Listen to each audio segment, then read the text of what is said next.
Hi there, I'm Dan Dawkins for Games Radar, and I'm joined by Matt Pellett, editor of Official PlayStation Magazine, who, the lucky boy, has just been to see The Last Guardian. Yeah, demoed by Ueda-san as well.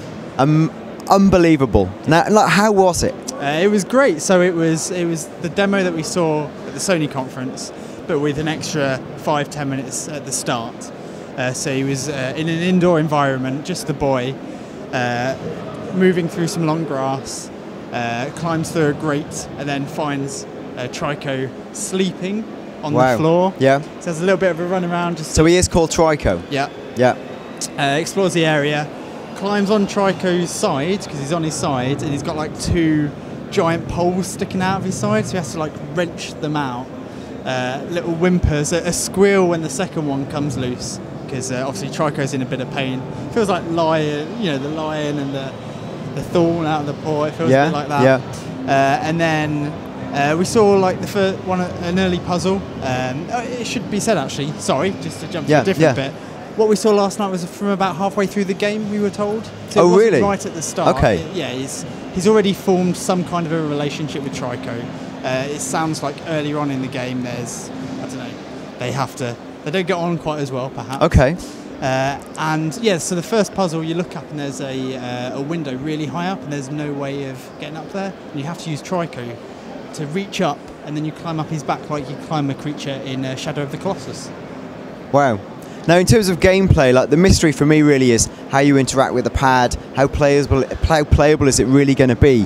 Was there much sense of that from the demo? Well, I mean, it was Ueda-san demoing it to us, so we didn't go hands-on. So, you know, it's hard to get a sense of how it would feel from that. But, you know, we're both big fans of Eco and Shadow of the Colossus. It feels like a natural mash of those 2 games. It really does 50-50. Like the climbing on Trico to get to new places is just out of Shadow of the Colossus. It looks the same. It almost looks like the same animations, even, to be honest with you, Dan. And then the whole calling to him and like trying to coax him over, trying to get him to jump across the gap, as we saw in the Sony demo, like that's just like calling to Yorda in Eco. Yeah. It's just the 2 mechanics, and they work harmoniously together. We did see the boy pick up some barrels. For some reason, Trico eats barrels, just wooden barrels. And why not? Yeah, of course. Yeah. Like, they look pretty tasty, to be fair. And so there were parts where we were high up, and he'd just pick up a barrel and toss it off the window.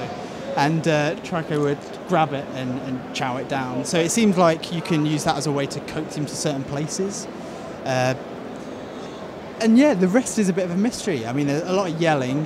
One thing that I didn't think was, well, in my haze, in my tears last night, I didn't really make out. Yeah. That was clearer in the demo here, is that towards the end of the demo, the boy pushes that like plinth off the side, and everything falls apart, and he almost dies.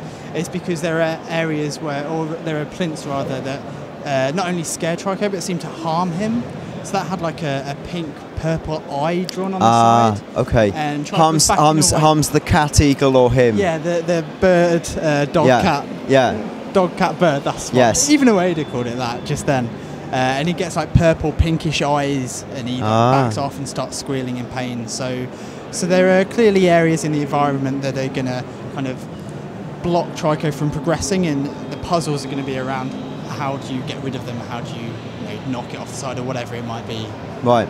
Any hint about how that game might tie into the mythology of the Trico series, or is it all being left very ambiguous? Yeah, they said like straight up front they don't really want to talk about story. It's such an integral part of those games. But a couple of interesting tidbits. Just there was a very brief Q&A session at the end, and a couple of people asked some questions. They said there were quite a few reasons for the delays, because it's been delayed a long time.